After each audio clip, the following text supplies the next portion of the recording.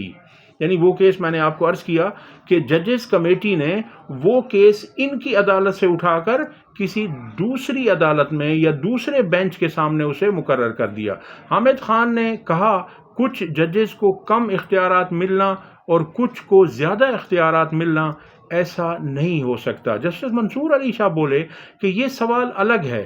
اگر ہم article 191(a) کی تشریح کا کیس سنتے تو یہ سوال اٹھایا جا سکتا تھا۔ ہمارے سامنے کیس ججز کمیٹی کے واپس لینے سے متعلق ہے۔ جسٹس منصور علی شاہ نے ریمارکس دیے کہ چیف جسٹس پاکستان اور جسٹس امین الدین ججز کمیٹی کا حصہ ہیں، یعنی 2 یہ ہیں اور تیسرے اس میں جسٹس منصور علی شاہ صاحب ہیں، تو ان کی غیر موجودگی میں ان 2 ججز صاحبان نے یہ حکم جاری کیا تھا۔ بادی النظر میں 2 رکنی ججز کمیٹی نے جوڈیشل آرڈر کو نظر انداز کیا۔ اگر ججز کمیٹی جوڈیشل آرڈر کو نظر انداز کرے تو معاملہ فل کورٹ میں جا سکتا ہے۔ اس سوال پر معاونت دیں۔ یعنی جسٹس منصور علی شاہ کا ارادہ یہ بھی لگتا ہے کہ فل کورٹ کی طرف اس معاملے کو لے کر جایا جائے، اور واضح رہے کہ پچھلی سماعت میں جسٹس منصور علی شاہ صاحب نے یہ بھی کہا کہ ہر معاملے کو اگر آپ آئینی بینچ کے سامنے پیش کریں گے، وہاں لگائیں گے، تو پھر باقی ججز کیا کریں؟ گھر چلے جائیں۔ یعنی جب ہمارے پاس سننے کو کوئی کیس ہی نہیں ہوگا تو ہم کیا کریں گے؟ جسٹس عقیل عباسی نے کہا کہ بظاہر لگتا ہے اس معاملے پر کنفیوژن تو ہے۔ کیا دنیا بھر میں ایسی کوئی مثال موجود ہے جہاں ایگزیکٹو سپریم کورٹ کے بینچ تشکیل دیتی ہو؟ یہ سوال کیا جسٹس عقیل عباسی نے۔ تو جسٹس منصور علی شاہ کا عدالتی معاون حامد خان سے سوال، ایسی کوئی مثال موجود نہیں ہے۔ حامد خان کا یہ جواب تھا۔ تو یہ تو ہے جی صورتحال سپریم کورٹ کی۔ سپریم کورٹ کی جو صورتحال ہے اس سے لگتا یہی ہے کہ یہ معاملہ روز بروز گھمبیر ہوتا چلا جا رہا ہے۔ اب میں آپ سے اگلی خبر شیئر کرتا ہوں۔ عمران خان صاحب نے اڈیالہ جیل میں وکلاء اور میڈیا سے گفتگو کی ہے، وہ میں آپ کے سامنے رکھنے جا رہا ہوں۔ وہ کہتے ہیں کہ یحییٰ خان پارٹ 2 کے اقتدار کو طول دینے اور 9 مئی کے واقعات کو چھپانے کے لیے قاضی فائز عیسیٰ نے 9 مئی فالس فلیگ آپریشن اور 8 فروری انتخابی دھاندلی سے متعلق ہماری پٹیشن نہیں سنی۔ تحریک انصاف کے ساتھ تاریخ کی بدترین انسانی حقوق کی خلاف ورزیاں کی گئیں۔ ضلع شاہ سے لے کر سمی وزیر تک ہمارے ساتھ ظلم اور جبر کی ایک طویل داستان ہے۔ ہمیں ملک بھر میں کسی بھی عدالت سے انصاف نہیں مل سکا۔ عدالتیں مفلوج ہیں۔ آج بھی ان کو یہی خوف ہے کہ کوئی جج میرٹ پر ہماری انسانی حقوق کی خلاف ورزیوں کی درخواستیں نہ سن لے اور کہیں ہمیں انصاف نہ مل جائے۔ یہ جو بھی کر لیں، خدائی قانون ہے کہ ظلم و جبر کا دور زیادہ دیر تک نہیں چل سکتا۔ میں سعودی عرب کے ولی عہد شہزادہ محمد بن سلمان کا انتہائی مشکور ہوں کہ انہوں نے میری اپیل پر 7200 کے قریب غریب اور مستحق پاکستانیوں کو سعودی عرب کی جیلوں سے رہا کیا۔ میں نے ہمیشہ یہی کوشش کی ہے کہ اپنے عہدے اثر و رسوخ سے عام پاکستانیوں کی زندگی سنوارنے کا اقدام کر سکوں۔ میرا سیاست میں آنے کا مقصد بھی یہی تھا اور میں تا دم مرگ اس کے لیے جد و جہد جاری رکھوں گا۔ مجھے یا بشرا بی بی کو القادر ٹرسٹ سے کوئی مالی فائدہ نہیں ہے۔ ملک ریاض اس بات کی گواہی دیں گے کہ میں واحد وزیر اعظم تھا جس نے ان سے اپنے ذاتی یا مالی فائدے کے لیے کوئی چیز طلب نہیں کی، زرداری کی طرح بلاول ہاؤس نہیں بنوایا، اور نہ ہی شریف خاندان کی طرح ون ہائیڈ پارک دگنی قیمت پر بیچا ہے۔ میرے لیے پاکستان کے نوجوانوں کا مستقبل اہم تھا اور اسی کے لیے القادر یونیورسٹی قائم کی۔ انہوں نے مجھے تکلیف دینے کے لیے ہر حربہ استعمال کیا ہے۔ بشرا بی بی کے خلاف اپوزیشن کی جانب سے چلائی جانے والی سوشل میڈیا کیمپین کی سختی سے مذمت کرتا ہوں۔ اپوزیشن پچھلے 6 سال سے بشرا بی بی پر کیچڑ اچھال رہی ہے تاکہ کسی طرح سے میری کردار کشی کی جائے۔ جو ہمارے خیر خواہ ہوتے ہوئے ان کے پروپیگنڈے کا حصہ بنتے ہیں وہ ہمارے خیر خواہ نہیں ہیں بلکہ دشمن کے مشن کی تکمیل کر رہے ہوتے ہیں، ایسا کہنا ہے خان صاحب کا۔ خان صاحب نے واضح کیا کہ بشرا بی بی میری اہلیہ ہیں، وہ میری عزت ہیں، تو ان کے خلاف اگر کوئی بھی کیچڑ اچھالتا ہے تو اس کا سدباب ہونا چاہیے، ایسا خان صاحب نے کہا ہے۔ اور اگلی خبر میں آپ کے ساتھ شیئر کرتا ہوں کہ مریم صفدر نے کہا ہے کہ میں وزیر اعلیٰ بننے کے بعد جب مریم آباد گئی تو وہاں کے لوگوں نے کہا کہ ہمارے پاس 130 سال بعد کوئی حکمران آیا ہے۔ یہ مریم صفدر نے کہا کہ یہ جو ہے میں آپ کو عرض کروں کہ مریم آباد کیا ہے، یہ وہ علاقہ ہے جہاں پر مائنورٹیز رہتی ہیں، جہاں پر ہمارے عیسائی بھائی بہت بڑی تعداد میں ہیں، یہ ان کا محلہ ہے۔ تو یہ وہاں گئیں اور انہوں نے کہا 130 سال بعد انہوں نے کہا، تو سب سے پہلا قصور تو آپ کے والد کا ہے کہ وہ کتنی مرتبہ وزیر اعلیٰ رہے، کتنی مرتبہ وہ وزیر اعظم رہے، پھر آپ کے چچا کا قصور ہے، وہ بھی اتنی ہی مرتبہ رہے، پھر آپ کے کزن تھے حمزہ شہباز۔ تو ان لوگوں سے آپ نے پوچھا ہے جو یہاں پر دعوے کرتے ہیں کہ ہم نے پاکستان کی تقدیر بدل دی، ہم نے پاکستان کو ایشین ٹائیگر بنا دیا، ہم نے یہ کر دیا، وہ کیوں نہیں گئے؟ اور میں آپ کو ان کی اسپیچ سنوا رہا ہوں، تھوڑی سی ہے، آپ یہ سنیے گا، جس میں مریم کہتی ہیں کہ مجھے میرے والد نے روکا ہے کہ آپ نے مائنورٹیز کو مائنورٹیز نہیں کہنا، اور وہ وہیں پر ہی اگلے سانس میں کہتی ہیں کہ میں نے مائنورٹیز کے لیے یہ کیا ہے، کارڈ جاری کیا ہے، فلاں کیا ہے۔ وہ خان صاحب کہا کرتے ہیں نا، ایک تو یہ پڑھے لکھے نہیں ہیں اور پھر یہ کوشش بھی نہیں کرتے۔ یہ ذرا سنیے کیا کہہ رہے ہیں، اور ان کی عقل کو آپ نے داد ضرور دینی ہے۔ انہوں نے ہمیشہ سے مجھے یہ کہا کہ مائنورٹیز کو مائنورٹیز مت کہو، یہ ان کی توہین ہے۔ بڑی خوشی ہے کہ پاکستان کی تاریخ میں پہلی مرتبہ اور یقیناً پنجاب کی تاریخ میں پہلی مرتبہ ہم نے مائنورٹی کارڈ لانچ کیا ہے۔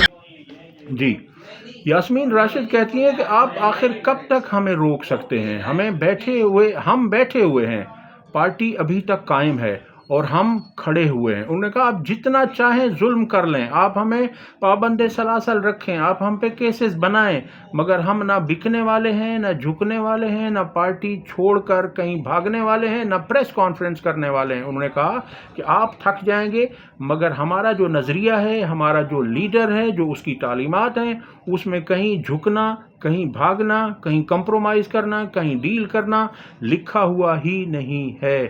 اب دیکھیے یہاں پر کیا ہے کہ سب مل کر کھا رہے ہیں ہمارے وطن عزیز کو۔ اب یہ جو گورنر کے پی کے ہیں ان کے متعلق سنیے کہ انہوں نے کیا کیا ہے۔ وہ ہے کہ وزیر اعظم نے گورنر کے پی فیصل کریم کنڈی کو اسلام آباد میں سرکاری گھر دے دیا، رہائش گاہ گورنر ہاؤس قرار دے دی گئی۔ گورنر کنڈی ڈیرہ اسماعیل خان والے ذاتی گھر کو بھی سرکاری رہائش گاہ قرار دلوا چکے ہیں۔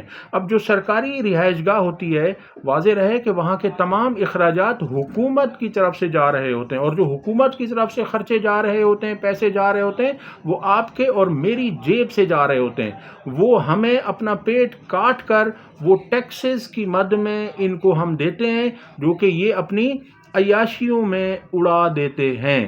اب یہ ہے ہمارے ملک کا حال، اور اگلی خبر آپ سے اسلام آباد ہائی کورٹ سے شیئر کرتا ہوں۔ عدالت نے جو لوکل کمیشن بنایا تھا وہ ٹھیک کام نہیں کر رہا، اسے تبدیل کر دیا جائے، ایسا کہنا ہے عمران خان کے وکیل نعیم حیدر پنجوتا کا۔ واضح ہے کہ یہ لوکل کمیشن وہ تھا جو عمران خان صاحب سے ملاقات کے لیے اسلام آباد ہائی کورٹ کے جسٹس ارباب محمد طاہر جسٹس سردار اعجاز اسحاق صاحب نے بنایا تھا کہ اس میں وکلاء بھی تھے اور اس میں جیل سپرنٹینڈنٹ بھی تھا کہ ان کی ملاقات کروائی جائے، تو وہ انہوں نے کہا کہ وہ ٹھیک کام نہیں کر رہا، اسے تبدیل کر دیا جائے۔ اسلام آباد ہائی کورٹ کے جسٹس سردار اعجاز اسحاق خان کے غیر معمولی ریمارک سامنے آئے۔ وہ کہتے ہیں کہ میں ایس سی یعنی اپیکس کورٹ یعنی سپریم کورٹ کی بات کر رہے ہیں، ہم سپریم کورٹ کو شارٹ فارم میں ایس سی لکھتے ہیں، تو وہ کہہ رہے ہیں کہ میں ایس سی اپیکس کورٹ کو سپریم کورٹ سمجھتا تھا۔ جسٹس صاحب کہہ رہے ہیں کہ میں ایس سی یعنی اپیکس کورٹ بھی ہم اعلیٰ عدلیہ کو کہتے ہیں، تو وہ کہہ رہے ہیں کہ میں ایس سی جہاں لکھا ہوتا تھا تو میں اسے سپریم کورٹ سمجھتا تھا، لیکن وہ کہہ رہے ہیں کہ مجھے اب پتہ چلا کہ ایس سی سیکٹر کمانڈر ہے۔ کمرہ عدالت میں کہے لگ گئے۔ اس کے بعد اگلی خبر آپ سے شیئر کرتے ہیں کہ شیخ وقاص اکرم نے کہا، جو تحریک انصاف کے